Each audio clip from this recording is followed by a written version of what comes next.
Ok. Bom, para a aula de hoje eu não preparei nenhum conteúdo específico, tá? Eu mandei uma lista, vocês viram a lista que eu mandei lá, dos pêndulos, da transformada de Fourier?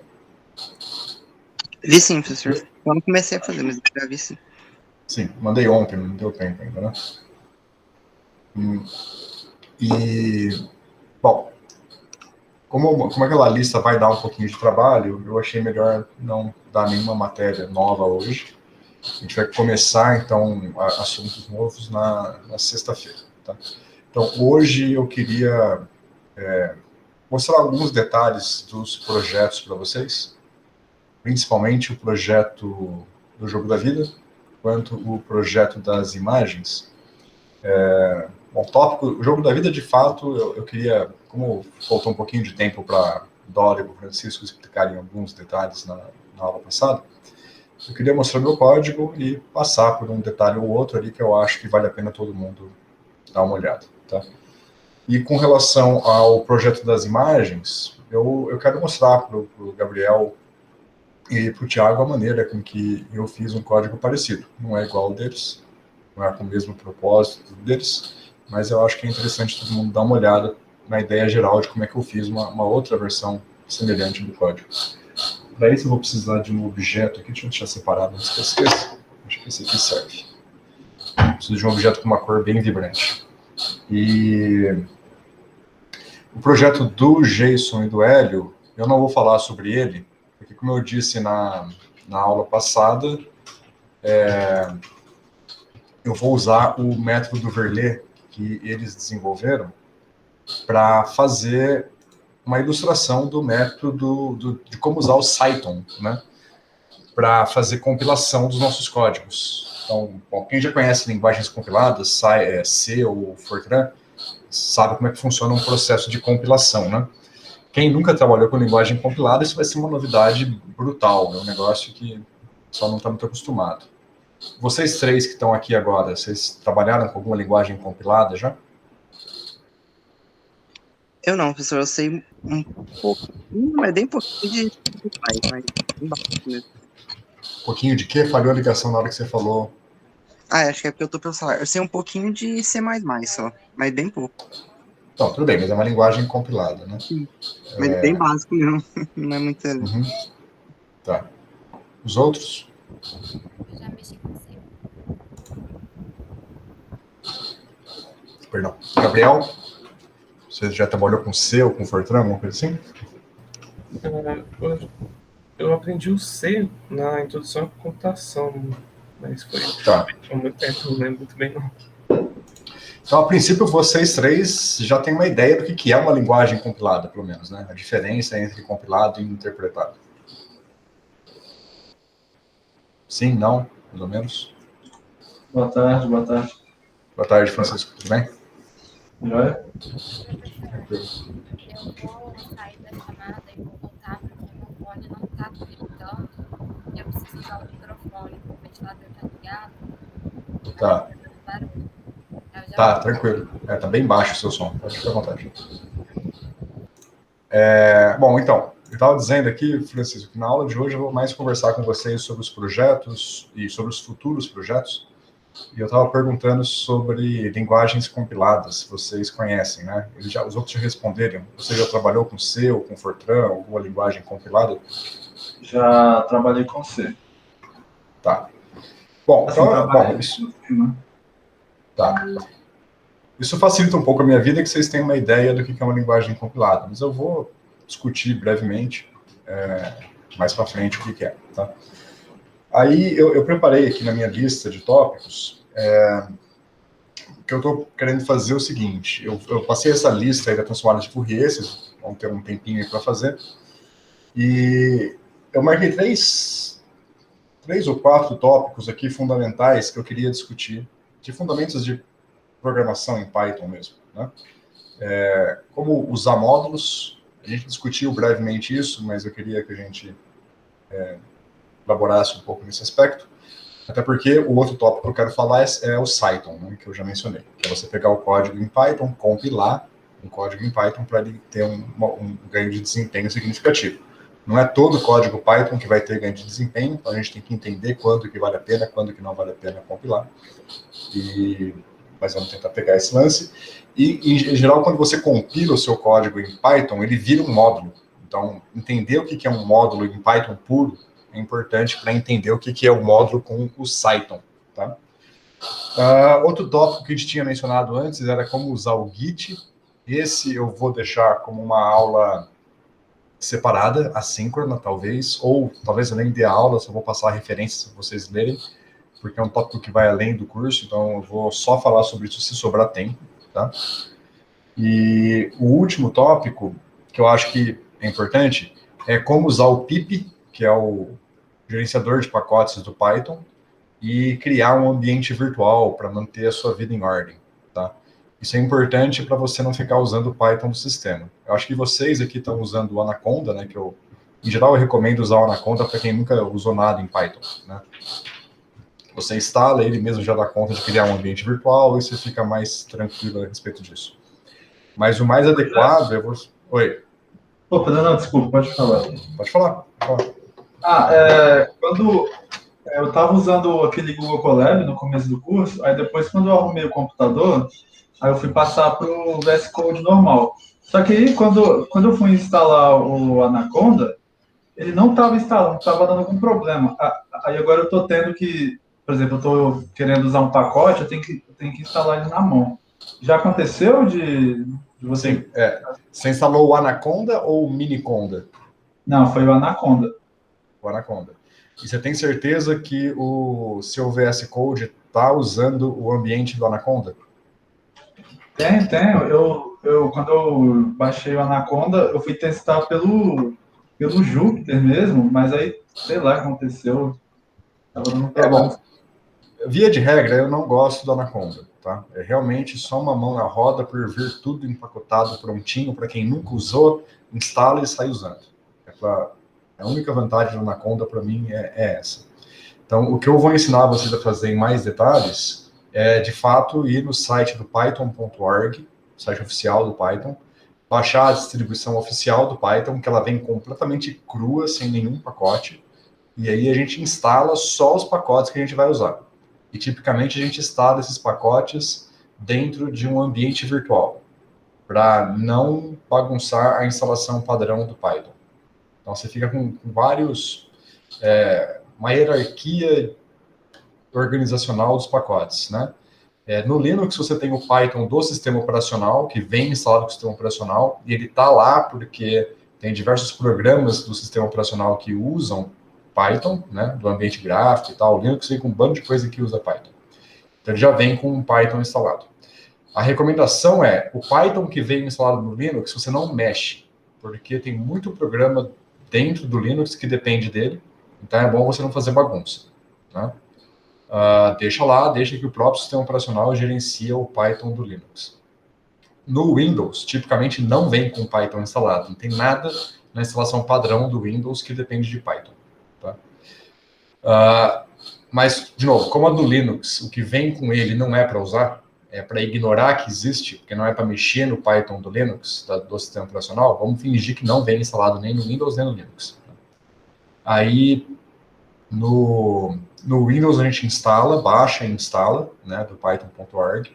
No Linux a gente faz um truquezinho, a gente usa o Python que já está instalado para criar um ambiente virtual. E depois que você cria um ambiente virtual, é como se fosse uma instalação própria do Python, ele não mexe mais no Python do sistema operacional. No Windows a gente baixa o Python, cria um ambiente virtual, e aí trabalha dentro do ambiente virtual. Então, você instala um Python no Windows, mas você não vai nem usar aquele Python que você instalou, porque na prática você vai trabalhar dentro de um ambiente virtual meio bagunçado, né? Mas é bom trabalhar no ambiente virtual porque você pode criar um ambiente virtual para cada projeto. Então, nesse projeto eu só vou precisar do NumPy e do Matplotlib. Então, eu instalo só esses dois pacotes naquele ambiente virtual. Num outro ambiente virtual, eu vou precisar do OpenCV. Então, eu só instalo o OpenCV naquele ambiente virtual. Isso é prático para você manter uma organização e evitar conflito de pacotes. Tá? Nos projetos simples que a gente está desenvolvendo, isso não é muito crítico. Mas quando você começa a instalar pacotes mais críticos, de projetos mais elaborados, você pode ter conflito de versão, de repente você quer instalar um pacote que faz algum cálculo de mecânica quântica já pronto para você, e esse pacote depende de uma versão do NumPy mais antiga do que a que você está usando em outro projeto. Então, criar 2 ambientes virtuais evita que você tenha essa mistura de versões, tá? Você consegue controlar as coisas um pouco melhor. Então, eu queria ensinar vocês como fazer isso, tá? Como criar ou instalar apropriadamente, tanto no Windows quanto no Linux, criar os ambientes virtuais e trabalhar com esses ambientes virtuais, instalar pacotes, atualizar pacotes, remover pacotes e assim por diante, tá? Mas isso eu vou fazer, então, essa parte do como usar o PIP e o ambiente virtual, eu vou fazer como uma aula assíncrona. Eu vou preparar uns poucos slides e depois vou fazer um vídeo mão na massa. Eu mesmo eu vou reiniciar minha máquina no Windows. Eu fiz isso hoje, mas não gravei, porque eu estava testando. Então eu vou desinstalar tudo e fazer do zero.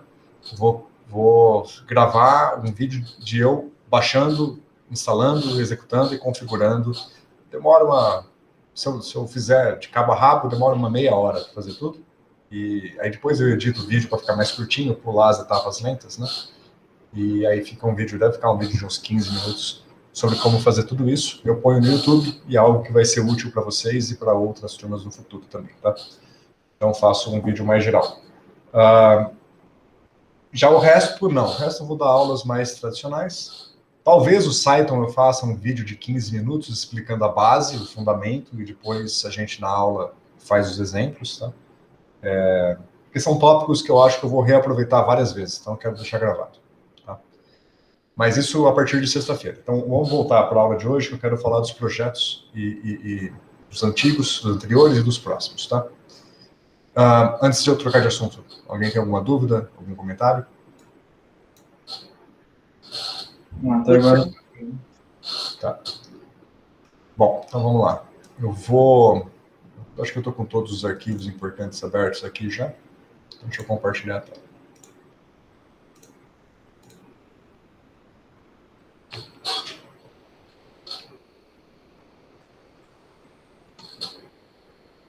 Okay. Bom, então esse primeiro aqui é o jogo da vida. Vocês estão vendo aqui ó, a imagem lá do mundo aleatório, parecido com o que a Dora e o Francisco fizeram. E aqui a animação. Tá? Agora, o que eu queria mostrar aqui do jogo em si, da implementação, é que eu fiz a brincadeira que eles fizeram lá, só que em algumas número de linhas um pouco maior, né? Essas daqui. E acho que assim é mais fácil de entender o que está acontecendo. Vou separar mais uma linha branca. A primeira coisa é que a gente tem esse kernel, é um kernel de convolução, que é uma matriz. Deixa eu escrever a matriz na tela para a gente ver com mais facilidade. Essa matriz aqui é uma matriz 3x3, que é 0 no centro e 1 ao redor. Né? Então, o que essa matriz faz? Lembra que a convolução, o que ela faz? Ela pega o kernel, né, pega uma das funções, coloca centrada, você tem a função original, que é a imagem, né? E aí o kernel, que é essa segunda imagem que eu vou pôr por cima. Então eu coloco o kernel em cima da imagem, multiplico as duas e integro, ou somo, né? E depois eu vou movendo o kernel pela imagem e refazendo esse processo. Movo, multiplico e integro. Movo, multiplico e integro. E assim por diante até o final da imagem. Então veja que se eu colocar esse kernel numa certa posição da imagem e fizer a multiplicação, ele vai multiplicar o ponto central, né, o ponto onde o kernel está centrado, por 0, e os pontos ao redor por 1. E aí depois você integra, ou soma. Né? Então, quando você soma, ele basicamente vai somar 1 vezes o valor de cada pixel da imagem ao redor, né, ao redor do ponto central. O ponto central multiplica por 0, os laterais multiplica por 1 e soma. Então, se a minha imagem é uma imagem que também é de zeros e uns, onde os zeros e uns representam se o pixel está ativado ou não, né? Se o pixel é preto ou branco, né? Vivo ou morto, na notação do jogo da vida que eles apresentaram na semana passada, essa convolução aqui está, ao multiplicar por essa matriz e somar, está contando, em torno do ponto central do kernel, está contando quantos vizinhos estão vivos. Vocês entendem essa primeira passagem aqui da convolução? Basicamente é esse comando aqui que está fazendo isso. Essa descrição está clara? Se vocês quiserem, eu desenho alguma coisa, não sei. Deu para entender? Gabriel, Jason? Tranquilo? Bom. Sim, ficou claro para mim. Acho que eu entendi, sim. Tá. Qualquer coisa depois vocês conversam com a Dora e com o Francisco também. Aí aqui eu crio um novo mundo com zeros. Então, o mundo original era uma matriz de pontinhos vivos e mortos, né? Aí eu crio um novo mundo zerado, né, com todos os pontos brancos, nenhum objeto vivo, todos os pontos mortos, né? E aí esses são os truques de como aplicar as regras do jogo da vida. Então a primeira regra é que se um certo ponto tem menos de 2 vizinhos ou mais de 3 vizinhos, aquele ponto vai morrer, né? Se tiver menos de 2 vizinhos, morre por underpopulation, né? Por uma população muito baixa, entra em starvation, começa a morrer por falta de recursos. Se tem mais de 3 vizinhos, morre por overpopulation. A população está muito grande, está saturando, e a competição faz com que ele morra. Então aqui o que eu faço? Eu pego essa matriz de vizinhos, né, neighbors, que é a matriz que em cada ponto da matriz conta quantos vizinhos cada ponto tem, né, que é o que sai do método de convolução. Então, se num certo ponto, bom, basicamente essa regra vai aplicar a operação lógica, né, menor que 2 em todos os pontos da matriz e vai retornar true ou false. Essa também vai aplicar, lembrando que true é 1, false é 0. E aqui a barra é o comando ou. Então, esta lista aqui vai retornar uma lista de verdadeiros ou falsos na matriz como um todo, e vai ser verdadeiro quando o número de vizinhos for menor do que 2 ou maior do que 3, certo? Então, aqui a gente diz que... E aí essa lista aqui, se eu fizer new world e passar a lista como parâmetro, ele vai capturar os valores, ele vai aplicar atribuir o que está do lado direito aos valores dessa lista aonde é true. A gente usou isso lá no código do cálculo de pi de Monte Carlo para fazer o gráfico, metade vermelho e metade azul, lembra? É a mesma ideia. E aí vai atribuir 0 para todos os pontos que devem morrer porque satisfizeram essa regra aqui. Tecnicamente, essa regra eu não precisava aplicar, porque eu já comecei com 0, mas eu coloquei ela aqui só para deixar o código mais legível, para a gente ver todas as regras, tá? Mas como eu já tinha começado com 0, eu não precisava dessa. Eu poderia fazer só essas duas aqui. Ok. Agora, a segunda regra é, se o número de vizinhos for igual a 2 ou igual a 3, então quem está vivo continua vivo e quem está morto continua morto. Então eu chamei de keep, que não muda. Então aqui eu estou pegando essa matriz de verdadeiros e falsos para capturar os pontos, né, do mundo original e atribuir os valores que tiverem no mundo original, nos pontos true, atribui para os pontos equivalentes no novo mundo. Então, os pontos que satisfazem esse critério vão ser mantidos do jeito que estavam no mundo original, seja 0 ou seja 1. E a última regra é, se o número de vizinhos for exatamente igual a 3, então os pontos onde o número de vizinhos é igual a 3 recebem 1, porque eles vão passar a viver, né? Vão crescer, vão passar a viver. Então eu chamei de crescimento, né? Grow. Então, de novo, uma matriz de verdadeiros e falsos, verdadeiro nos pontos onde isso é satisfeito. Então eu capturo estes pontos aqui e atribuo 1 para eles. E isso é suficiente para eu retornar o novo mundo. Tá? Então eu recebo o mundo anterior como parâmetro, aplico as regras e retorno o novo mundo modificado. Sacaram? Sim, dá para entender. Tem variantes, isso aqui não é a melhor maneira de implementar, porque aqui eu estou usando duas variáveis, a variável road e a variável new road.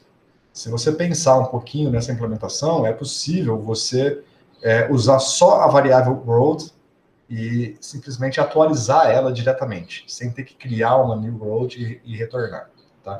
Mas eu achei que uma primeira versão era mais legível desse jeito. Para você atualizar direto a variável road, você precisa pensar um pouco nas regras para não sobrescrever as coisas à toa, tá? Bom, precisa pensar um pouco, eu não preparei desse jeito, então não vou tentar fazer agora.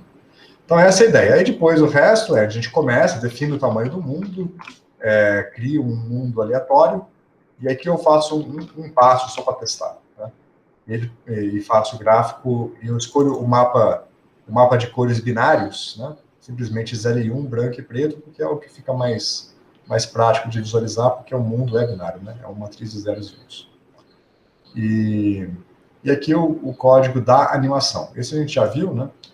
Tem só uns detalhes aqui que são adicionais para exibir a animação dentro do Jupyter. Tá? Para fazer isso, a primeira coisa eu defino o plot iterativo como off, né? Eu desabilito o plot iterativo do PyPlot. Tá? Isso aqui é um requerimento para salvar nesse formato. Aí aqui eu faço de fato a animação, né? Então começo com um mundo aleatório, defino a base do plot, e dentro da função animate, que é a que define cada frame, eu defino a variável road como global, porque ele vai pegar lá do escopo global, e vai aplicar a função step, que a gente discutiu ali em cima, para avançar o mundo, e vai trocar os dados do plot IMShow pelos dados do novo mundo. Então, em vez de refazer o plot, eu uso o setData para atualizar os dados que já estão plotados. O Func Animation é o comando do Matplotlib que vai executar a animação, né? Ele recebe a função de animação, o número de frames e o intervalo entre os frames, intervalo de tempo, né, entre os frames. E aí, para executar a animação, eu executo com esse comando, que é para executar e salvar como um vídeo no formato HTML5, que é o formato que aparece na interface web, né, que é a interface do Jupyter. E aqui um comando para exibir esse vídeo em HTML. É meio enrolado, né? Você tem que chamar duas vezes o comando. Primeiro ele converte para HTML, depois ele de fato faz a exibição que está aqui.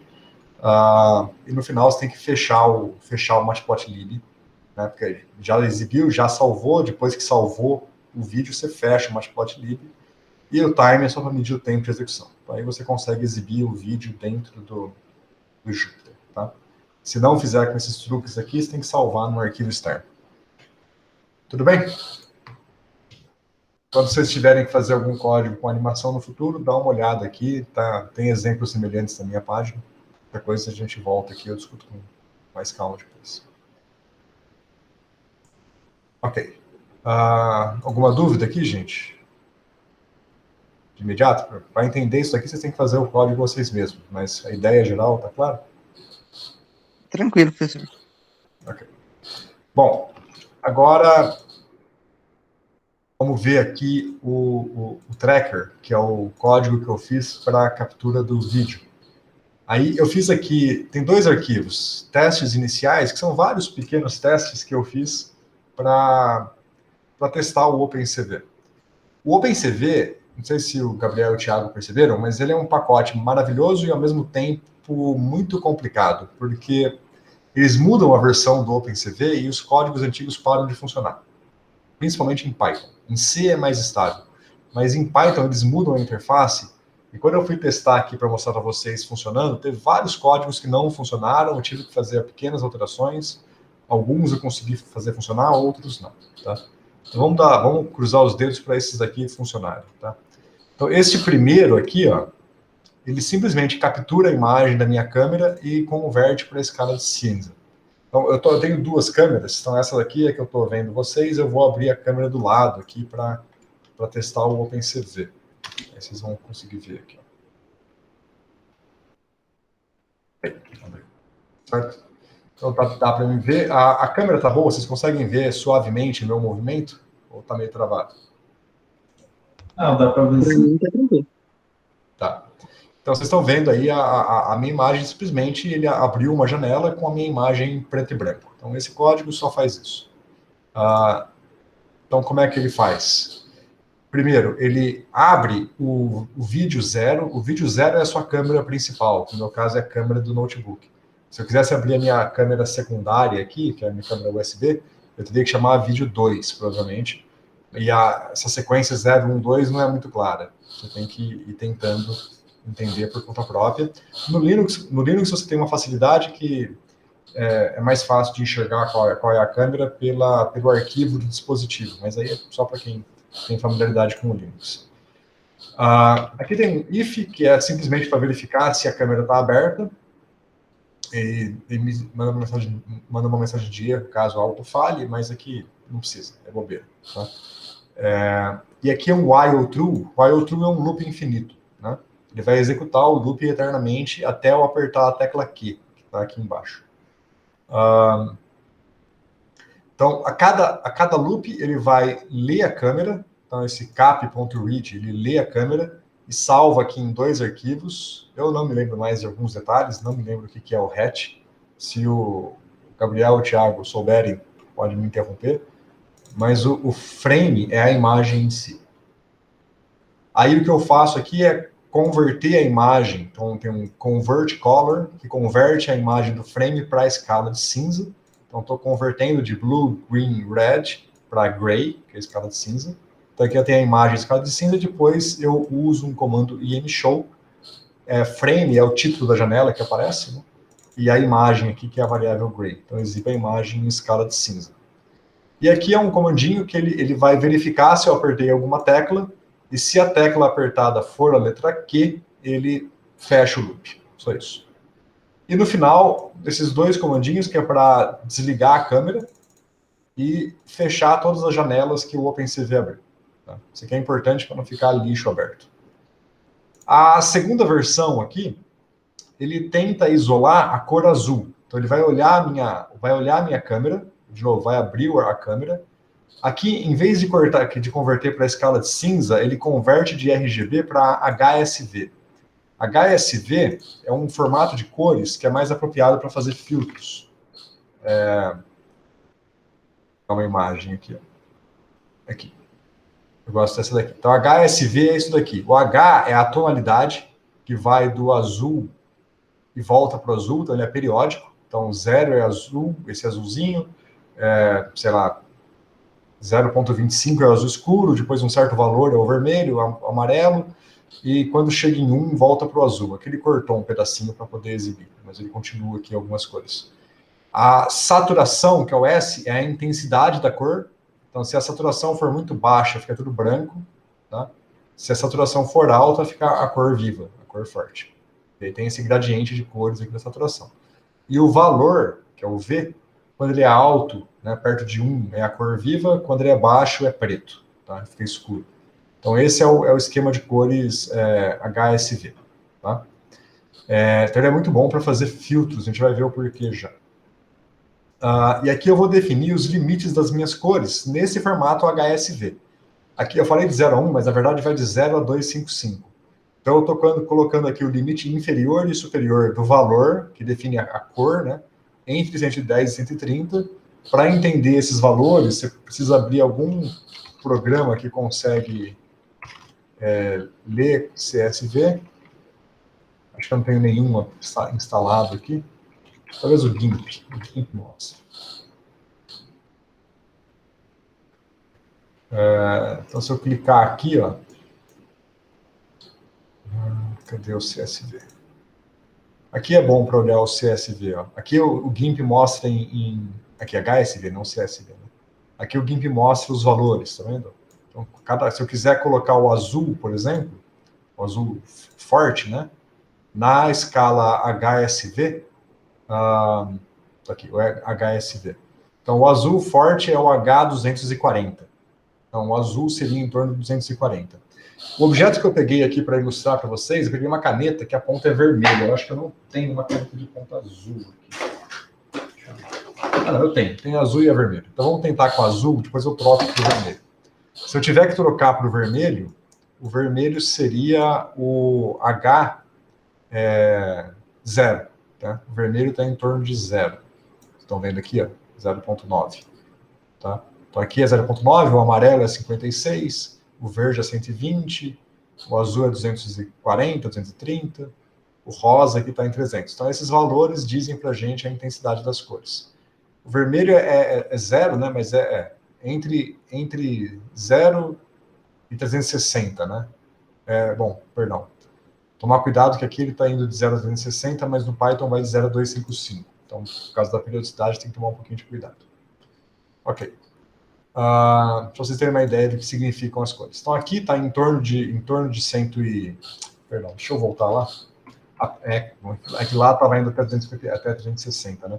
Mas aqui é o azul, tá? Confia em mim que eu coloquei aqui o azul. Tem que pegar um mapa na escala até 255.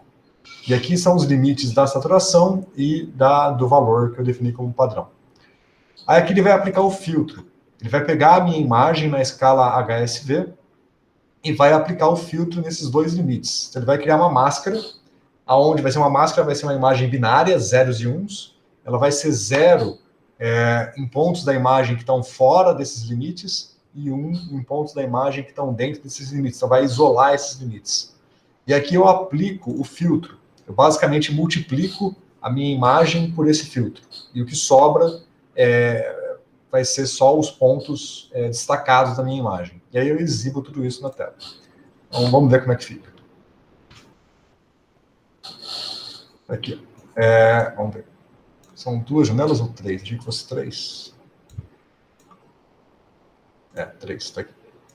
Então aqui eu tenho a imagem que está aparecendo. Aqui é a máscara, que é uma imagem de zeros e uns. Ela está piscando quando eu vou me mexendo, né? E aqui é a imagem resultante, da aplicação da máscara na imagem. Eu estou procurando por pontos azuis. Na minha imagem não tem quase nada de azul, fora uns ruidinhos, né? Agora, se eu pegar a caneta, vamos ver se vai funcionar bem. Depende um pouco da iluminação. Mas olha lá. Ao pegar a caneta, vocês estão vendo que ficaram pontos em azul em destaque. Se eu chegar mais perto da câmera, vocês veem que ele vai destacando aí, ó, né, a cor azul da caneta. Não está ótimo porque aqueles meus limites que eu coloquei lá na escolha da imagem não devem estar utilizados. Eu preciso mudar os parâmetros lá para melhorar, porque isso tudo depende um pouco da iluminação. Se eu pegar o meu celular aqui, por exemplo, e jogar luz na caneta, muito provavelmente aqui piorou, na verdade. Porque está saturando demais e lá eu não estou pegando os pontos saturados, provavelmente. Tá? Deve estar meio esbranquiçado, meu azul, saiu do tom. Então veja que não é fácil detectar. Só de mudar a iluminação, muda o brilho, muda a tonalidade e a precisão da medida começa a ficar um pouco mais falha. Tá? Então tem algumas dificuldades. Só para ilustrar legal, aqui vocês estão vendo que eu tenho as duas canetas e ele destaca só a caneta azul. A caneta vermelha não está aparecendo no destaque. Tá? Bom, vou fechar aqui. Se tiver alguma dúvida, me interrompam, tá? O próximo código eu faço algo mais interessante. Eu vou fazer o isolamento da cor azul também, igualzinho, mesmo processo. Só que eu vou fazer a diferença de 2 frames. Deixa eu só conferir aqui, ó. O filtro de cor está o mesmo, né? E agora eu vou... Cadê a diferença de 2 frames? Aqui, ó.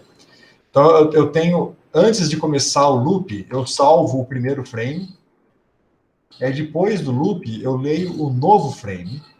E eu calculo o módulo da diferença, né? A ABSDIF é o módulo da diferença do novo frame com o frame anterior. E depois substituo o frame antigo pelo novo frame, né? E eu vou trabalhar não com a imagem, mas com essa diferença de frames. Por que a diferença de frames é interessante? Porque se eu tenho uma imagem em movimento, ou vamos pensar ao contrário, se eu tenho uma imagem parada, o frame atual e o próximo são idênticos, se tudo está parado. Então a diferença deles dá 0. Agora, se alguma coisa se move, a diferença entre os frames vai ser finita só nos pixels que se moveram. Então, fazer a diferença de frames nos dá a impressão de movimento. Tá? E eu vou fazer isso junto com o filtro azul. Não lembro por que eu fiz os dois juntos. Acho que eu Estava testando 1000 coisas aqui, tá? Esse aqui é um código antigo. Mas vamos ver ele em execução. Ah, esse foi um que deu pau, tá vendo? Por quê?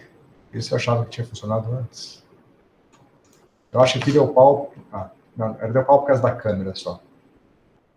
Lembra que eu falei que tinha que fechar as câmeras lá atrás? Eu acho que eu esqueci de fechar nesse código aqui. Então vamos lá. Então aqui, ó, olha que legal. Eu tenho 3 imagens de novo. Deixa eu esconder essa um pouquinho. Aqui é a máscara, a mesma máscara de antes, que destaca o azul, e aqui é a imagem resultante. A janela que eu estou escondendo é só a diferença de frames, tá? Sem aplicar a máscara nem nada. Então aí fica claro o que está acontecendo. Ó. Se eu estou parado, a imagem da esquerda fica completamente parada. Agora, se eu me mexo, ó, vocês estão vendo o contorno da minha cabeça se mexendo, tá vendo? Se eu mexer a mão, fica um pouco mais claro. Ó. Minha mão, se eu tentar ficar... Claro que eu não consigo ficar absolutamente parado. Mas se eu tentar, vocês vão ver que a imagem desaparece. Agora, se eu mexo, ela destaca.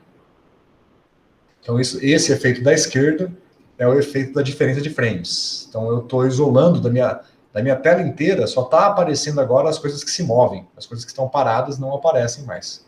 Como eu estou falando atrás, tem um vento batendo, vocês estão vendo a cortina da minha casa batendo aqui atrás também, né? Mas fora isso, se não estivesse um pouquinho mais isolado, vocês iriam ver só os objetos que se movem. Se eu fizer isso com as canetas, vamos ver. Olha lá. Então, na imagem da esquerda, vocês estão vendo as 2 canetas se mexendo, mas na imagem da direita, vocês devem ver só a azul. Então, é um pouco difícil, porque, de novo, não está meio saturada a imagem, mas vocês estão vendo que na da direita vocês conseguem ver um azulzinho se mexendo, mas o vermelhinho não, né? É a mesma coisa. E vocês só veem o azul quando eles se movem. Se está parado, vocês não veem nada. Outro detalhe é que vocês veem só o contorno do movimento, né? Vocês não veem a parte central, percebem? Ele só destaca o contorno. Por quê? Alguém responde para mim. Por que só aparece o contorno da minha mão?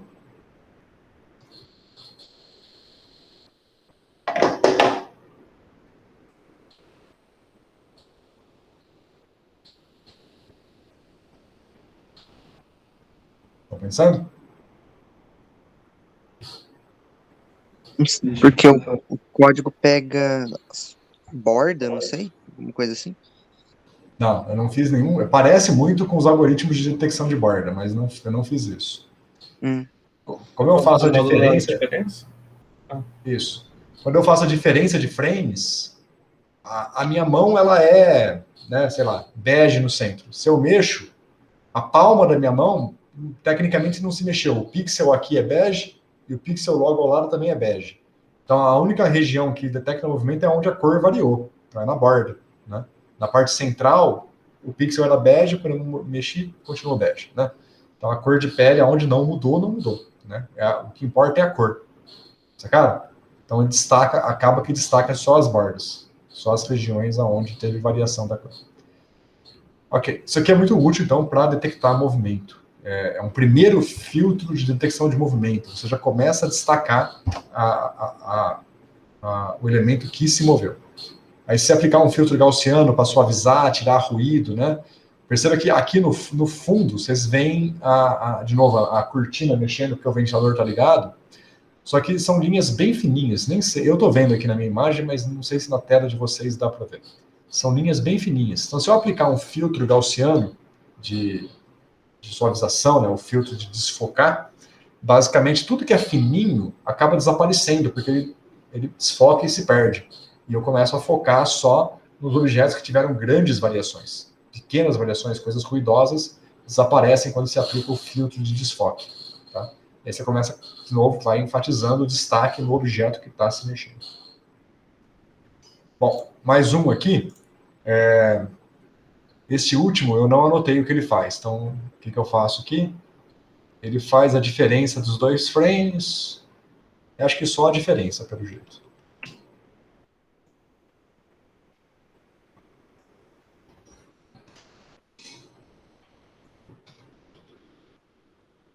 Esse é só a diferença, sem aplicar nenhum filtro. Então, fora isso, é a mesma coisa. Só que eu converti para cinza, né?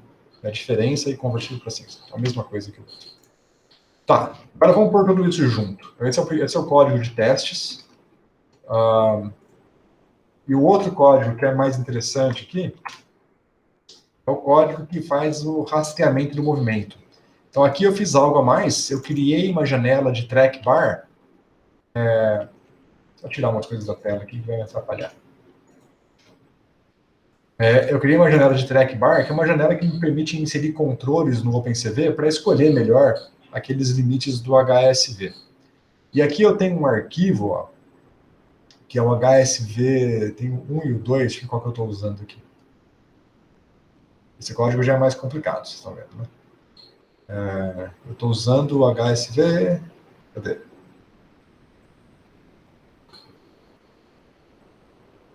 Está aqui em cima, o HSV1.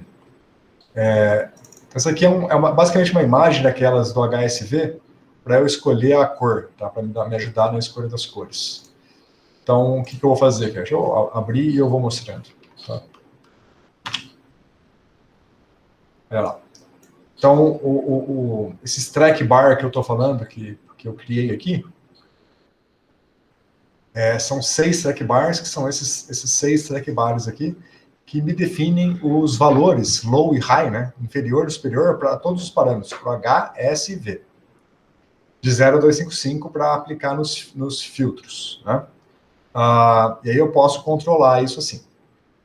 E aí tem várias coisas. Eu adicionei um comando aqui que por padrão eu estou capturando as imagens da minha câmera, mas já está aplicando filtros, está tudo preto aqui.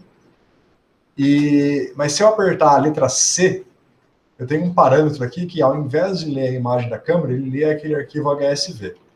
Eu coloquei esse controle aqui embaixo na tecla C, em algum lugar aqui. Ó.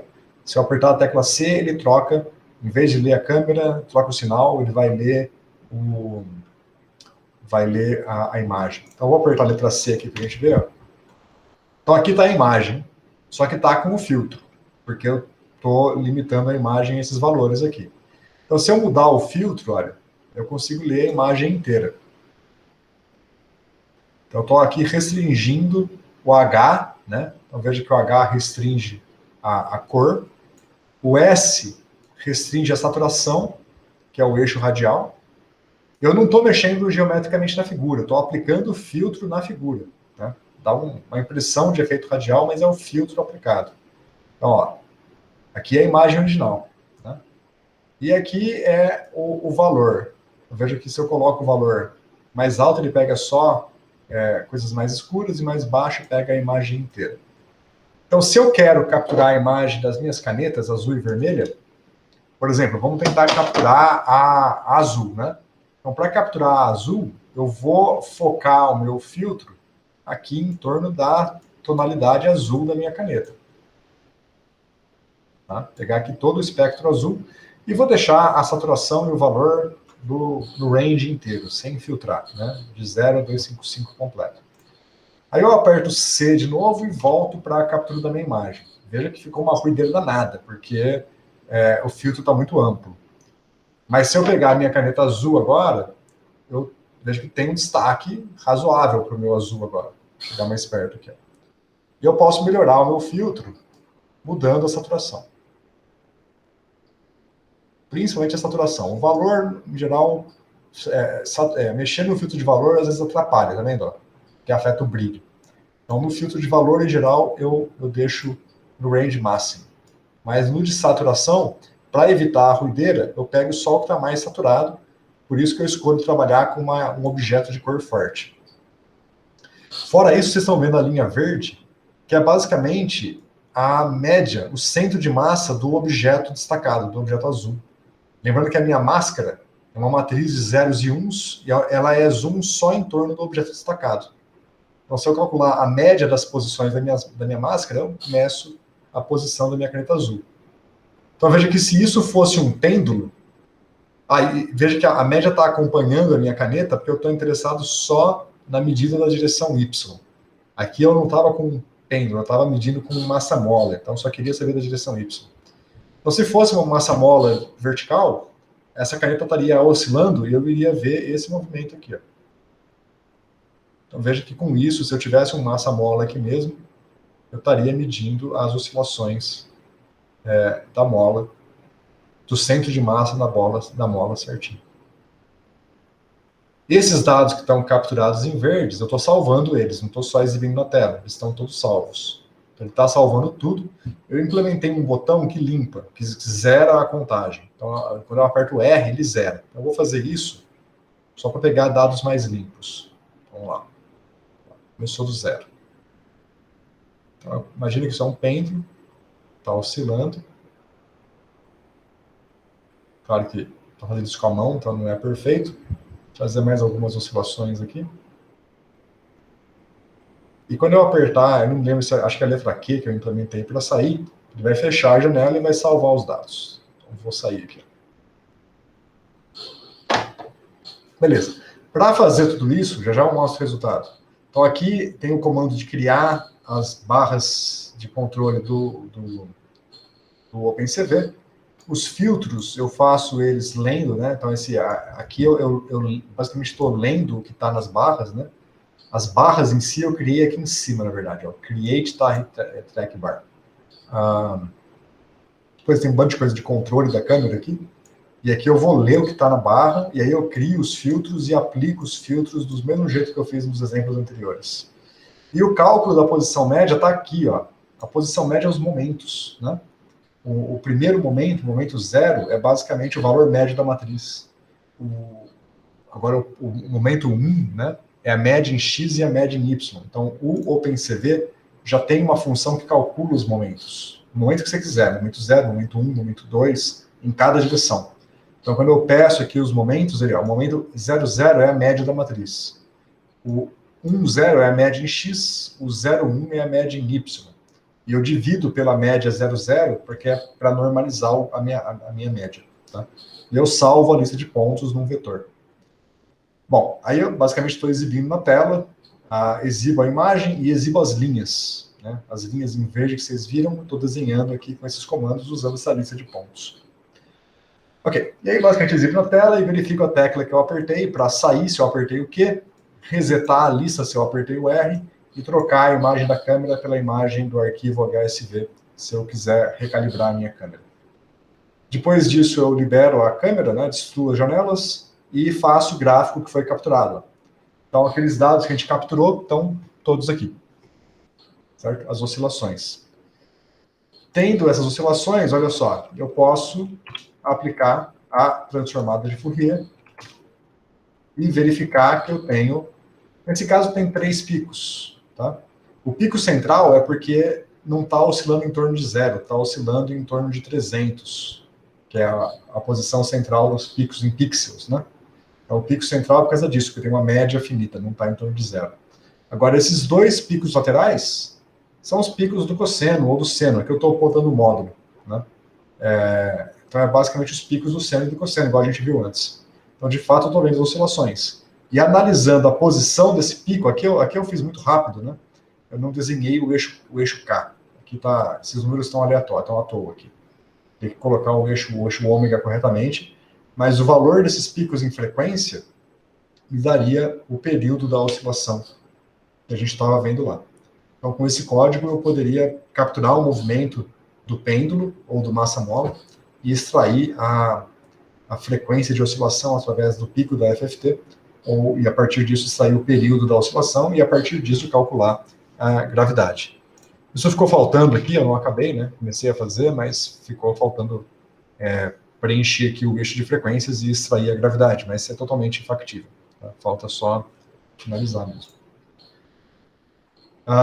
Só para ilustrar, ó, se eu quisesse capturar a minha imagem a vermelha em vez da azul, eu trocaria os filtros para trabalhar. Esse é um pouco mais difícil. Okay. Como é que eu pego o vermelho mesmo?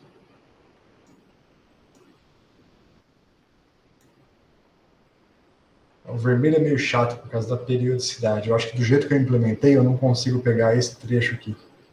Eu não consigo inverter a sequência aqui, ó. E dá pau, não pega nada.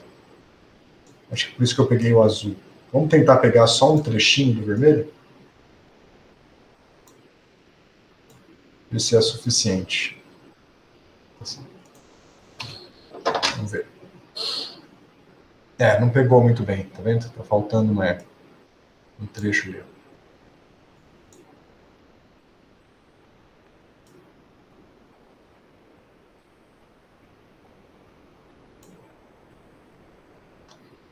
Aqui parece que pegou, mas é que eu estou filtrando só pela saturação. E a imagem está bem saturada. Então, o vermelho tem uma dificuldade. Eu lembro que eu resolvi isso um tempo atrás, mas não lembro como é que eu faço. Tem que tomar cuidado com o filtro por causa da periodicidade aqui. Bom, mas tudo bem. Para o azul ficou claro? O resto é detalhe técnico de como aplicar a periodicidade aqui. Sacaram, gente? Beleza. Então, esse é uma... O OpenCV tem todas essas ferramentas e ele é fantástico para fazer esse tipo de coisa. Tanto para essas brincadeiras de captura de movimento, quanto, bom, tem 1000 outras coisas dentro do OpenCV, de detecção de objetos, análise de imagens, que são muito úteis para fazer estatística de objetos em movimento, por exemplo, né? Tem um código, tem um aplicativo do Android que conta, você filma, por exemplo, uma rua em movimento, ele conta o número de carros que está passando, né? Bem interessante, é basicamente a ideia do OpenCV. E para quem é experimental, você pode usar isso para realmente analisar o seu experimento, né? Você pode colocar ali para acompanhar alguma coisa do seu experimento, se for visual, né? Tentar controlar um laser, ficar analisando alguma coisa assim, né? Foco do laser, você pode filmar e tentar extrair alguma informação dali. Tentar fazer espectroscopia também, você pode usar ele para fazer análises, capturar a imagem, manipular ela, aplicar filtros para isolar alguma coisa. Tal.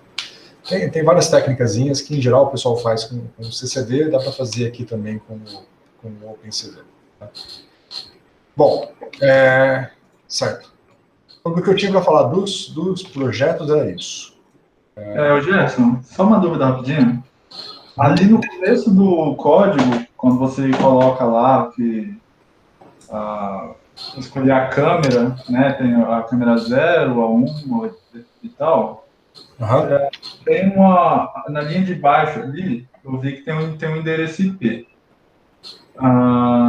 Seria, por exemplo, supondo que você consiga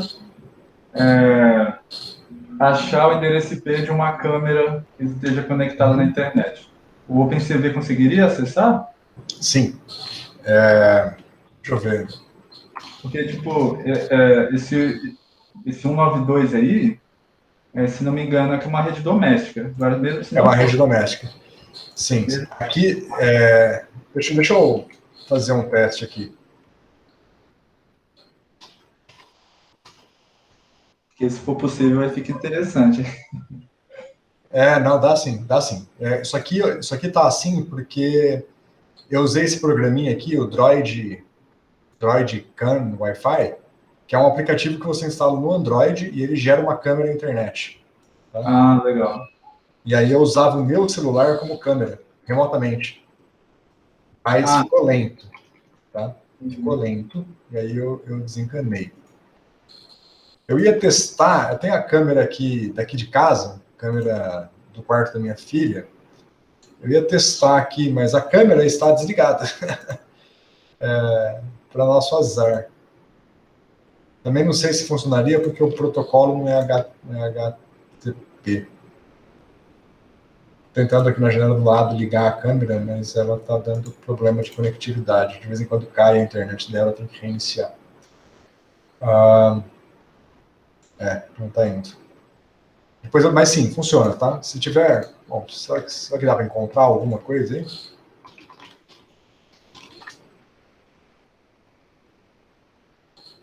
EarthCam? O que é isso aqui?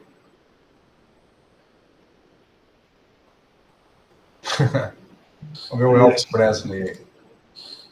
Tem como eu pegar um IP aqui de alguma coisa, será? Eu sabia um site, né? Que... Não, deixa quieto.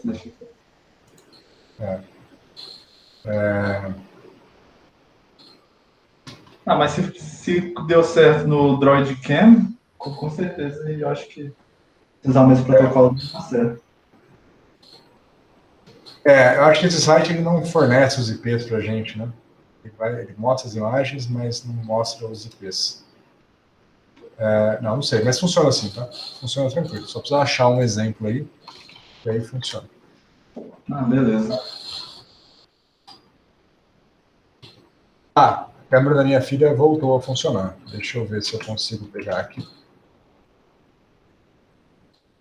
Colocar. Bom, como eu falei, o IP que está aparecendo aqui ó, é um protocolo RSTP. E por conta disso eu não sei se o OpenCV abre, mas vamos ver. Opa, tem que inicializar o módulo, né?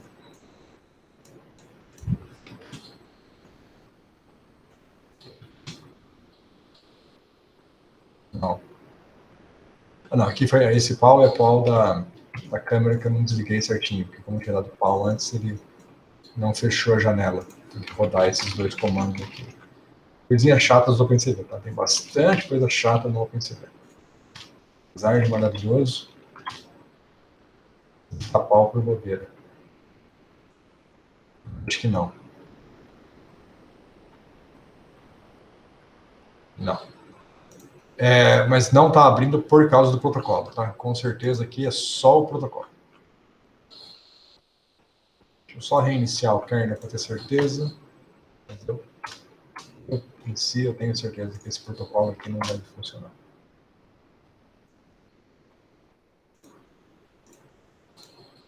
Ok? Bom, vou fechar aqui, tá? Então,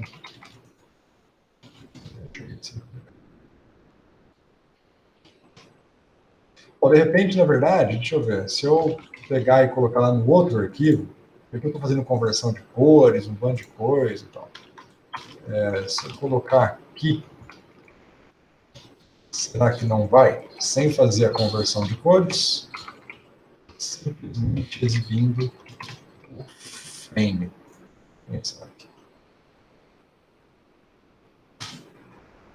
A câmera não abriu. Não vai. Ele dá pau. Se eu trocar para HTTP. Não. Se você achar alguma coisa, me manda depois que eu testo aqui, tá? Mas assim, por padrão, não vai não.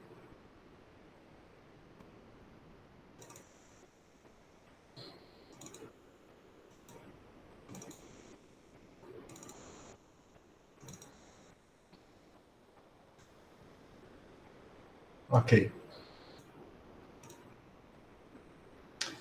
Bom, vamos lá, vamos para os projetos agora. Eu vou interromper a minha apresentação aqui, para a gente conversar. Tá, para finalizar, eu queria ver a questão dos próximos projetos. Eu tenho uma lista aqui de possibilidades. Eu queria saber se vocês têm algum interesse em algo particular que vocês já tenham pensado.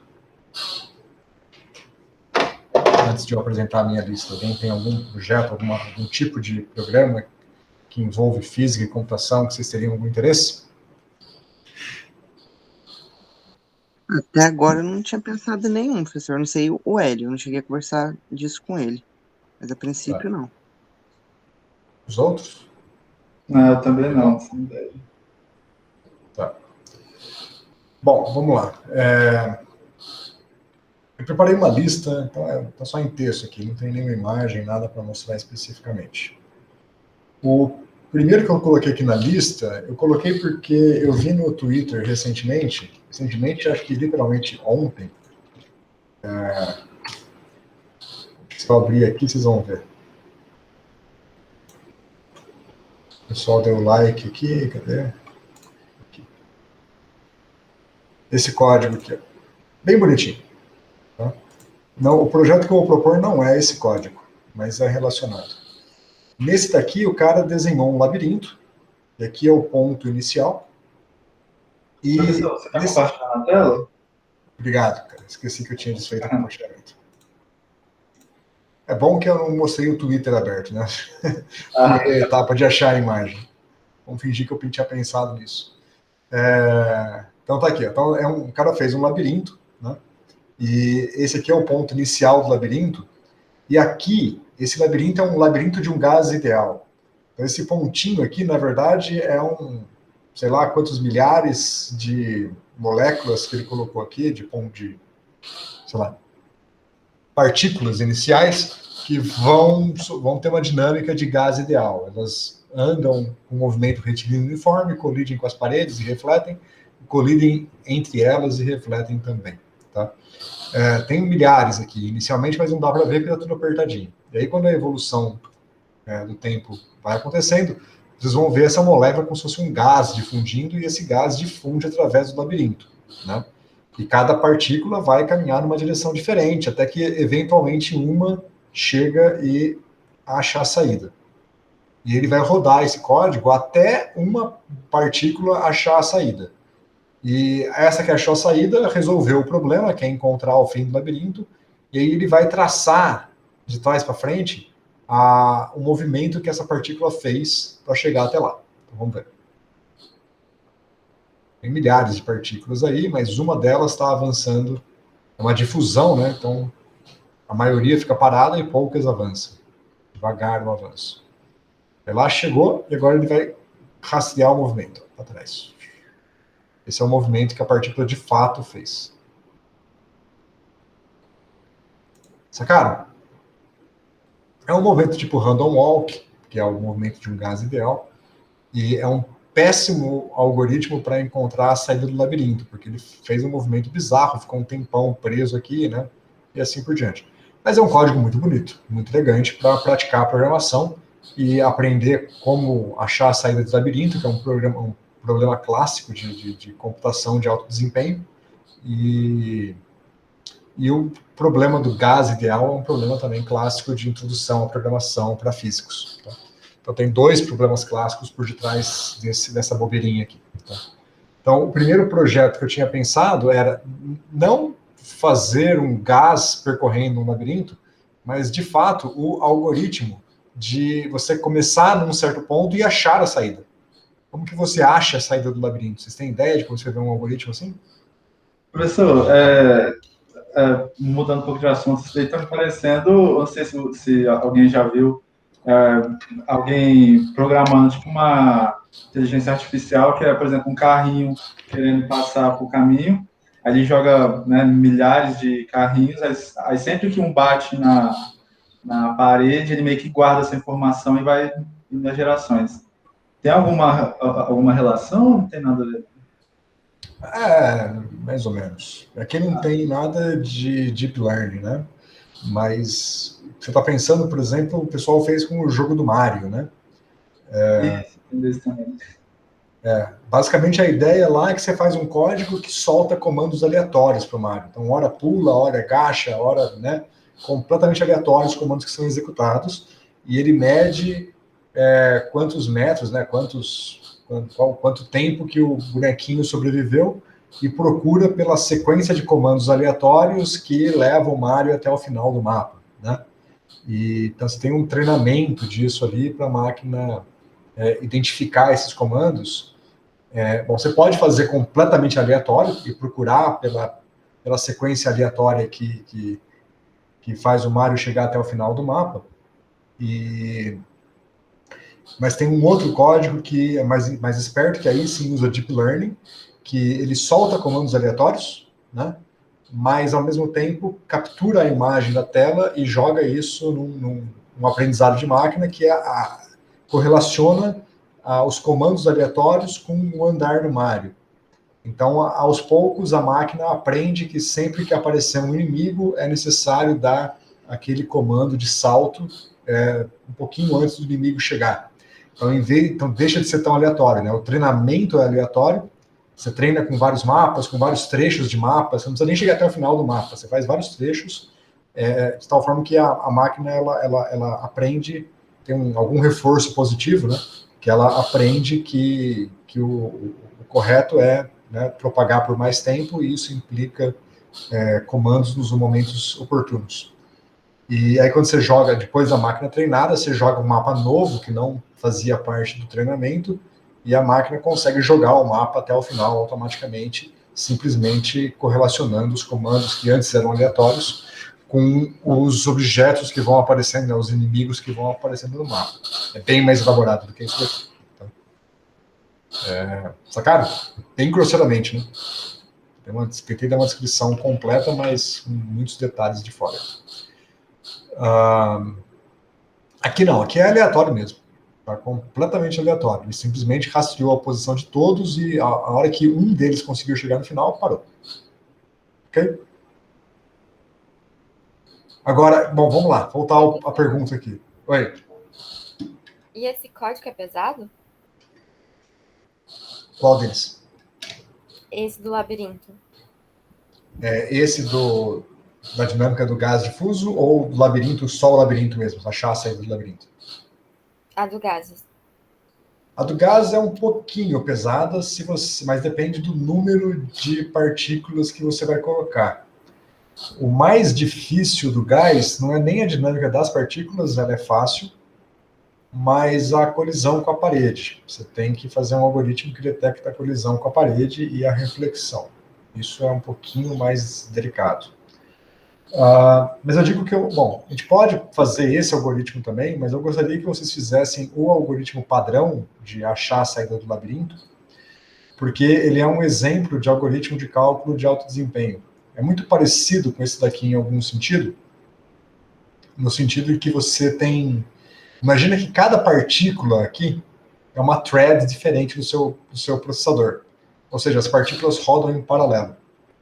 Então, mas vamos pensar num limite um pouquinho menor. O seu computador tem, sei lá, tem 8 threads, então vamos colocar 8 partículas, né? Então, como elas rodam em paralelo, cada partícula vai seguir um caminho diferente e tecnicamente, você está percorrendo o mapa com 8 caminhos paralelos.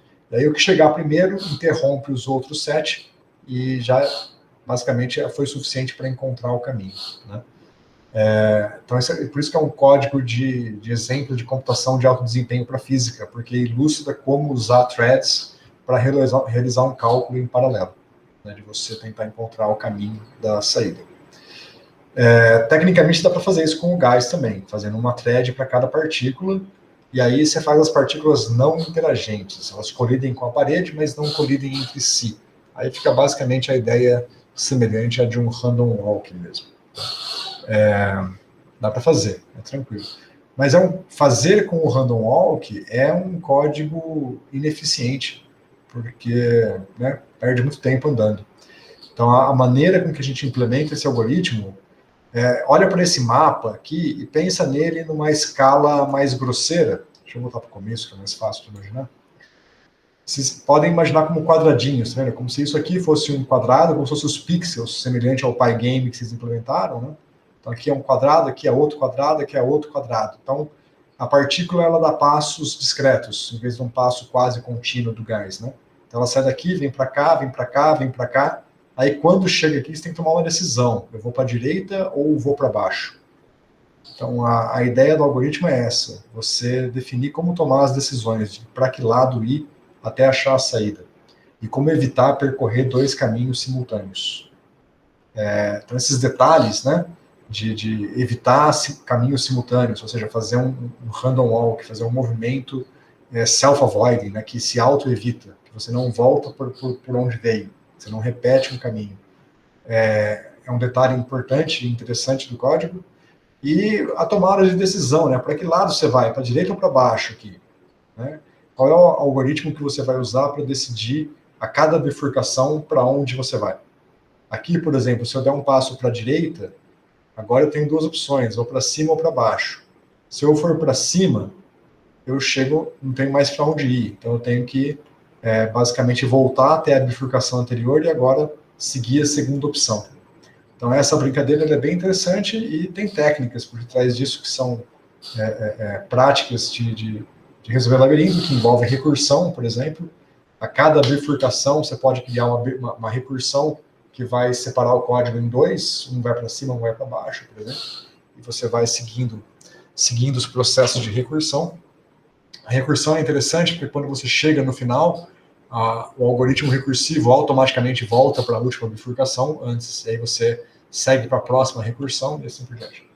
Então tem várias técnicas por detrás do algoritmo clássico que você não veria no algoritmo desse random walk do Gais aqui, que parece mais bonitinho, mas tecnicamente ele é mais fácil, porque ele é aleatório e o que der, deu.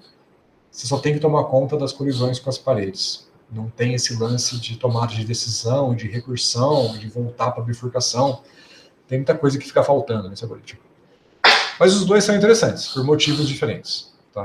Então, esse é um projeto que eu acho bem legal, seja com o Gais ideal, seja com o algoritmo correto, digamos assim, o algoritmo eficiente com threads e com recursão. Ok? Bom. Ok, entendi. Obrigada.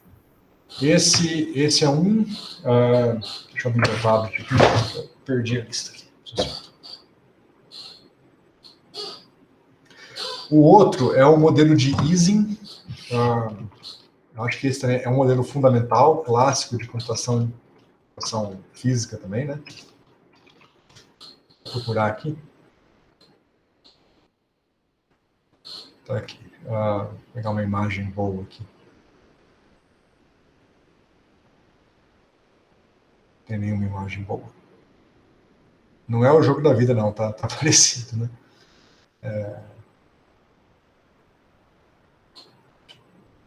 Bom, tem várias imagens ilustrativas. Eu queria pegar uma um pouco mais clara, que tivesse tudo de uma vez só.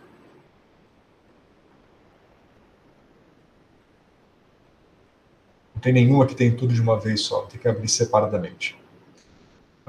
Bom, basicamente, esse aqui é o resultado do modelo de Ising, que você vai... basicamente um modelo para descrever materiais ferromagnéticos. Um modelo bem simples, para descrever a magnetização como função da temperatura. Então, esse gráfico aqui, ó, esse eixo é basicamente o módulo da magnetização. O sinal, se você calcula o sinal, ele fica assim, mas tipicamente a gente ignora o sinal e olha só para o módulo. Aqui é o módulo da magnetização. Nesse caso, vai de mais ou menos, vai de 0 até meio, né? Como função da temperatura.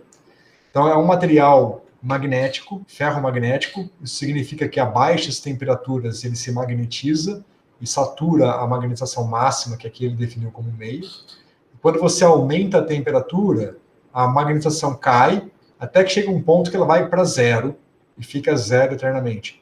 E este ponto, onde a magnetização vai para zero, é a chamada temperatura de Curie, a temperatura da transição de fase. O que você está vendo aqui é a transição de fase na magnetização. Então aqui tem um pouco de paradigma de transições de fase de Landau, que é um fundamento de mecânica estatística. Esse é um exemplo clássico de mecânica estatística computacional. E daqui você tira grandezas, tipo o calor específico desse material, suscetibilidade magnética, que são medidas estatísticas em cima dos dados que estão por detrás disso. E os dados que estão aqui é basicamente isso daqui. Esse é um mapa de zeros e uns, parecido com o jogo da vida lá, né? E esse mapa, só que aqui os zeros e uns representam magnetização para cima, spin up, e magnetização para baixo, spin down, numa rede bidimensional, pode ser uma rede quadrada, onde cada ponto da rede representa um spin, né? Que tem a sua magnetização up ou down. Esses spins, eles interagem entre si pela interação de troca, que é o que a gente usa para calcular a energia do sistema. Então, o algoritmo, basicamente, é você começar com uma distribuição aleatória e aplicar essa técnica, que é a técnica de Metrópolis, para criar um ensemble termodinâmico, que é basicamente criar várias versões aleatórias deste objeto, seguindo uma certa regra, que é baseado no peso de Boltzmann, né? Exponencial da energia sobre KBT, menos energia sobre KBT, que vai nos dar uma distribuição de probabilidade, na qual a gente vai aceitar distribuições aleatórias ou não aceitar de acordo com essa distribuição de probabilidade. E aí você, com esse processo, você cria um ensemble de configurações que representam uma média térmica. Tá? Então aqui é o ensemble de alta temperatura, um exemplo de um ensemble de alta temperatura, né? uma instância, e aqui é uma instância de um ensemble de baixa temperatura. Então aqui está indo de alta para baixa temperatura. E você gera essas instâncias do ensemble e a partir disso cria-se a possibilidade de você calcular uma média termodinâmica, calcular uma função de partição, e a partir da função de partição você tira as grandezas termodinâmicas. a magnetização, o calor específico, a suscetibilidade magnética e assim por diante. É um exemplo clássico e fundamental. Esse modelo eu acho que ele é interessante pelo seguinte: a gente pode, com este modelo pronto, depois partir para uma segunda etapa, que é criar uma classificação usando Deep Learning. A gente pode treinar uma máquina para olhar para esta imagem aqui e falar, olha, isso aqui é alta temperatura e isso aqui é baixa temperatura. A princípio é possível usar um aprendizado de máquina não supervisionado para... Bom, o não supervisionado não vai saber te dizer que isso daqui é alta e isso é baixa temperatura, mas vai saber te dizer que essas duas coisas representam conjuntos diferentes, né?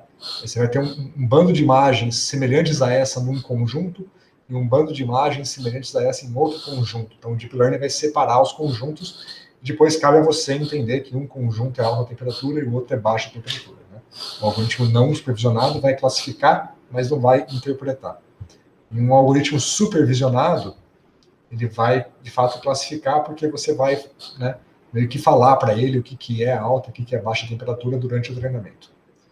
Então, esse código é legal, bom, por toda a física que tem por detrás dele, por ser um algoritmo fundamental de física computacional, e por esse lance de nos permitir depois fazer um deep learning em cima que é interessante. Ok? Alguma dúvida nesse? Tranquilo, professor. Okay. O outro projeto é o pêndulo duplo. Vou pegar... Tem uma ferramentas aqui que eu posso escolher animações, né? Então, aqui, esse é o pêndulo duplo, né? Aqui ele está trazendo a trajetória do pêndulo duplo conforme ela vai andando, que é um exemplo de um movimento caótico. Acho que essa daqui deve estar melhor para visualizar. Então aqui ele coloca duas configurações iniciais levemente diferentes. Você vê que uma segue uma trajetória e outra segue uma trajetória completamente diferente. Então é um movimento intrinsecamente caótico. Então esse pêndulo duplo é legal de simular porque é uma representação clássica de caos na mecânica clássica, né? E aí, a partir disso, você estuda o espaço de fases e estuda o coeficiente de Lyapunov, que é o coeficiente que te classifica o regime caótico. Esse é um outro projeto. Fazer essa simulação e extrair o coeficiente de Lyapunov. Deixa eu ver se tem...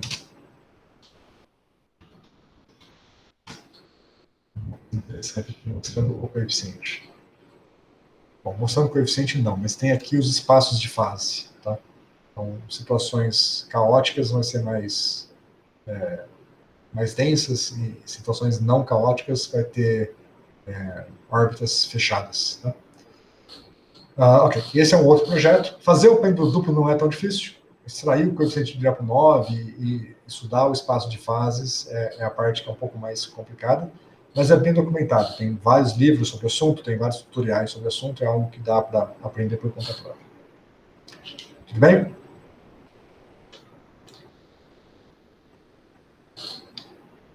Ok? Nenhuma dúvida aqui?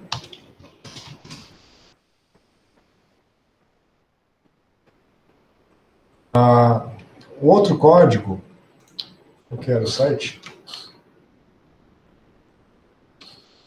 Bom, o outro código é o que eu já fiz ele aqui.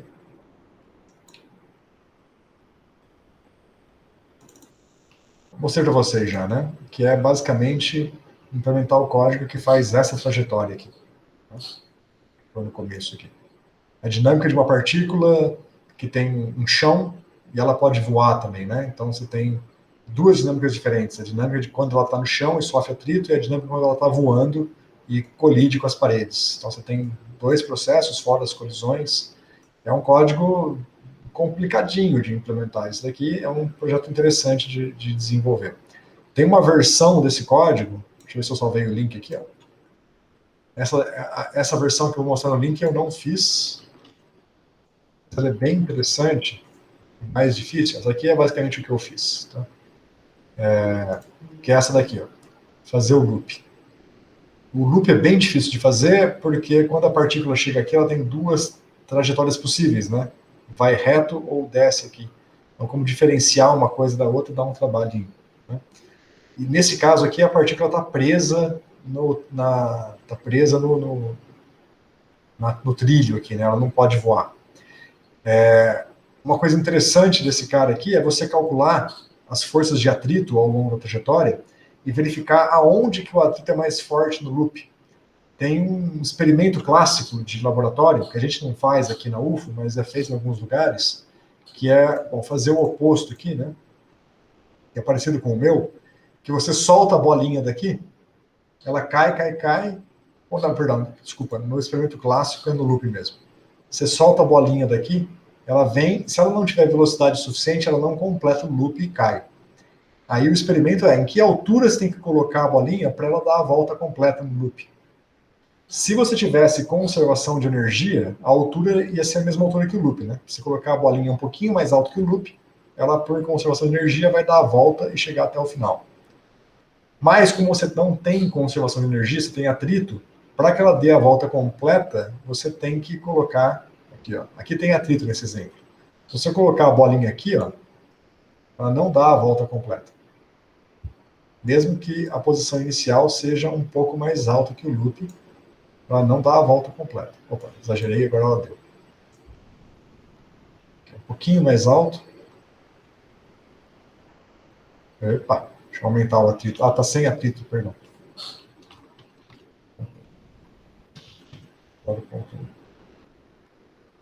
Agora tá com atrito.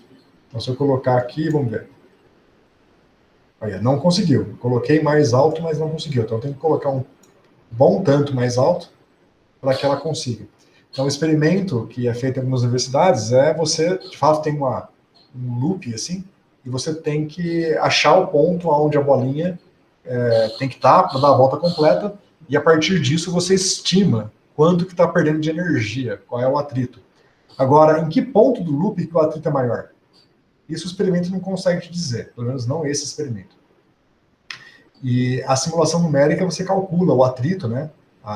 Basicamente é normal, né, que é níveis anormal, o atrito, ao longo do loop, e você descobre em que região da trajetória que o atrito é maior. E vai ser aqui embaixo.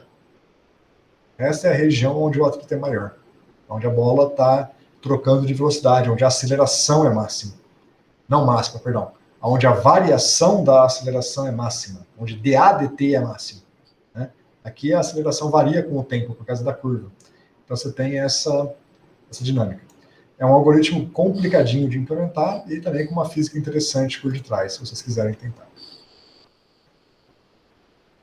Tudo bem? Vou falar todos, mas se tiverem alguma dúvida, me interrompam.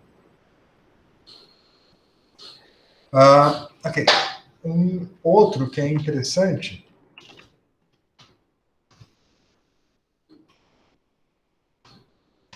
é calcular a Brachistochrona, né? Vocês sabem o que é, né? A trajetória de menor tempo. E é um algoritmo parecido com o de Ising, de Metrópolis. Tá? Basicamente, você tem 2 pontos, A e B, e você tem gravidade, tem certas forças, tem certos vínculos na trajetória que tem que ser satisfeitos, e você quer encontrar qual é o trilho. Então, imagine que você vai pegar esses 2 pontos A e B e vai traçar um trilho, né? Vai fazer um trilho e vai colocar uma bolinha nesse trilho, vai percorrer esse trilho. E você quer encontrar o formato do trilho que minimiza o tempo da trajetória entre A e B. Vocês fizeram isso em física clássica? A gente fez em Clássica 1. Em Clássica 1, né? E aqui tem um exemplo do laboratório, né? Para mostrar. Tem um trilho no laboratório. Então, no código, o que a gente faz é algo muito parecido, mas aí a gente pode... Aí tem gravidade, tem atrito, né, que a gente vai colocando para complicar o sistema. E o algoritmo é basicamente você começar com uma linha reta, que com certeza não é a solução correta, e aí você vai fazendo pequenas variações na trajetória. Faço um calombozinho aqui, um calombozinho ali, para cima, para baixo, e calcula o tempo da trajetória para cada pequena variação da trajetória. Sempre que a trajetória levar a uma redução do tempo, você aceita e faz outra variação. Fora alguns outros critérios que eu estou passando reto aqui.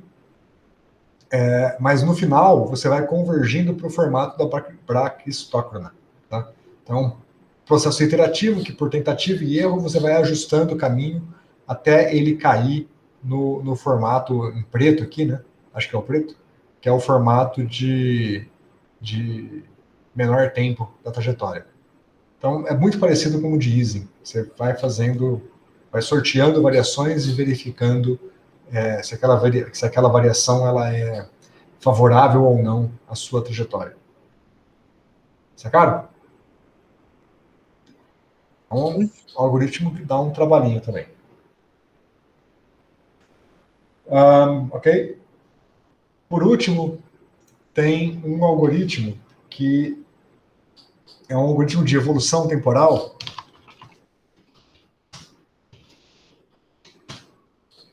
É o split step. Deixa eu ver se tem alguma imagem legal aqui.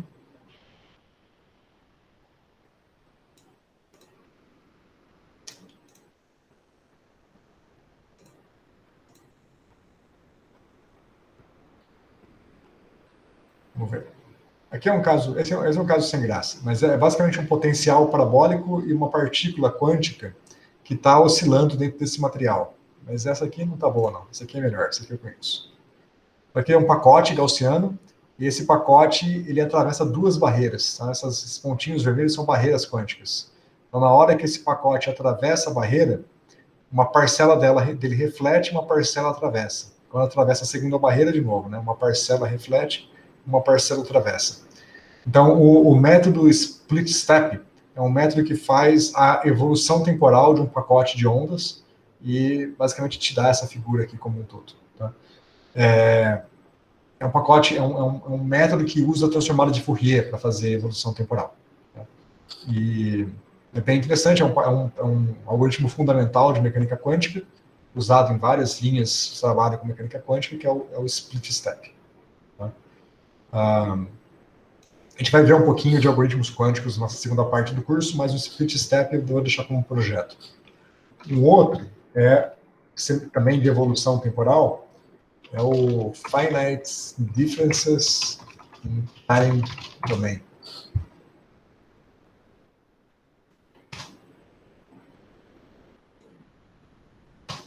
Vamos?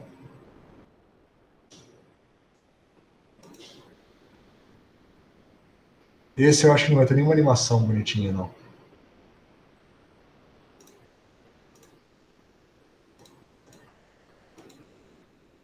Apesar de ele ser uma evolução temporal,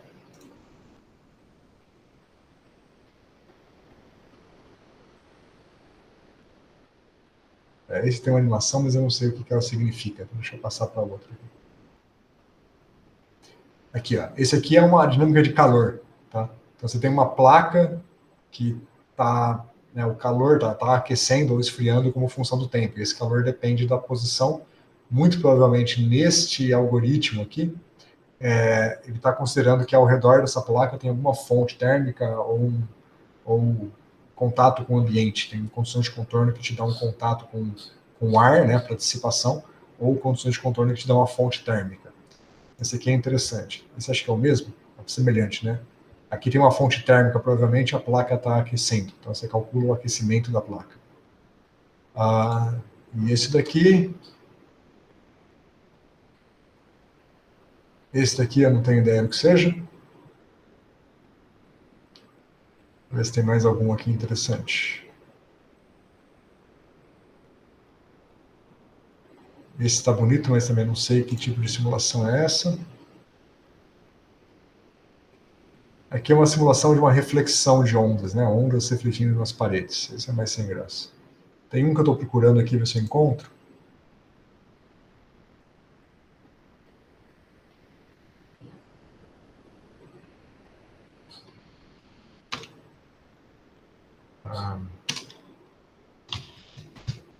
Explicitamente aqui. Que é o experimento da dupla fenda de Young.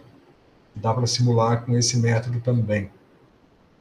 Nós temos que colocar aqui a opção. Toda hora ele tira a opção que eu fiz de animação.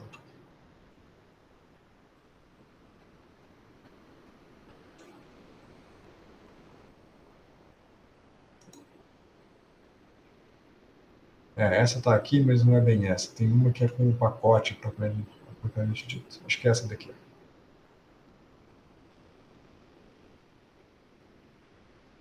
GIF aparentemente não está funcionando, não é uma animação, mas provavelmente é um frame da animação. Essa pacote que aí está lá. Mas não é uma dupla fenda esse, alguma outra coisa.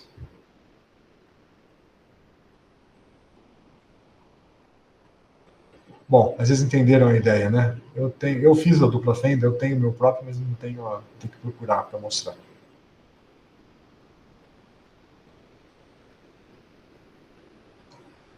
Vou colocar só double slip animação, que talvez por eu estar especificando o método não está aparecendo a animação.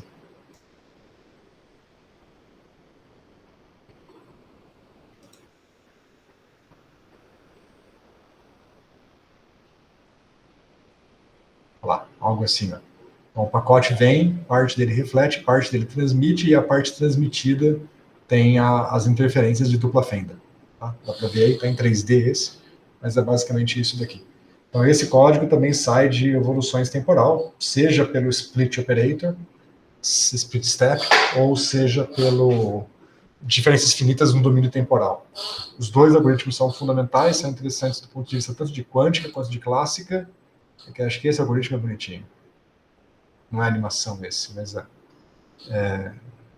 esse acho que é o código que eu conhecia pela cara da imagem. Talvez aqui esteja animado. Bom, esses são os projetos que eu pensei agora para a segunda etapa, que seriam projetos individuais. Bom, tem um último projeto que eu não mencionei, basicamente porque eu não consegui achar a viabilidade dele. Tá? É um que eu nunca fiz, mas achei interessante, que é você usar um algoritmo de deep learning, bem simples, para fazer a previsão do tempo. Basicamente, a gente pega a série histórica de temperaturas de Uberlândia, por exemplo, tem alguns sites que a gente consegue baixar a série histórica de vários anos, então pega lá a evolução da temperatura dia a dia ou mês a mês em Uberlândia, e você tenta fazer a previsão para o mês seguinte, como é que vai estar a temperatura, baseado na série histórica. Então tem um algoritmo que faz isso, é um algoritmo bem vagabundo, porque a evolução da temperatura não depende só da temperatura, depende da pressão, depende de 1000 variáveis, que um modelo de previsão do tempo é muito mais complexo do que isso. Mas só para entender um pouquinho do que é a série histórica e como usar ela para fazer previsões com base em Deep Learning, seria um projeto que daria para fazer, que é interessante, mas eu nunca tentei. Então, ficou um pouquinho de medo de passar e não dá certo. Mas se alguém quiser tentar, o algoritmo que faz isso, na verdade, existe uma página que eu lembro que mostrava exatamente o que eu estou falando como exemplo. Só que eu não achei essa página. Mas o código, o pacote Python que faz isso, eu acho que é esse daqui, que é o PySynth. Ele é basicamente um algoritmo que usa Deep Learning por detrás, mas você mesmo não tem muito contato com a rede neural que está aqui por detrás. E ele basicamente aprende a equação diferencial. Você dá um sinal, sabe lá a temperatura, por exemplo, que veio de alguma fonte externa, e esse algoritmo ele tenta aprender qual é a equação diferencial que gerou aquele sinal. E uma vez que o algoritmo aprendeu a equação diferencial, você pode usar Solve IVP para resolver a equação diferencial e propagar ela para tempos futuros. E aí, então, fazer a previsão do tempo. Basicamente, essa é a ideia. Aqui tem o tutorial dele. Deixa eu ver se não é no próprio tutorial dele que eu vi o exemplo. Mas eu acho que não.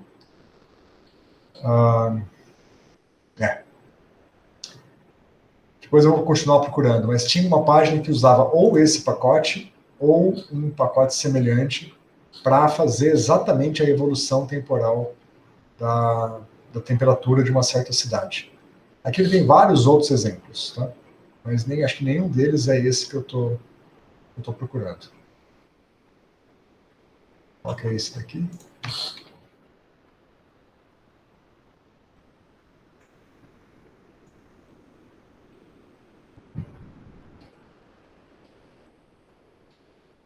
Não é nenhum desses, não.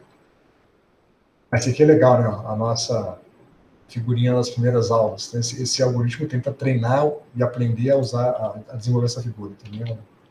Interessante, mas já fez algo parecido.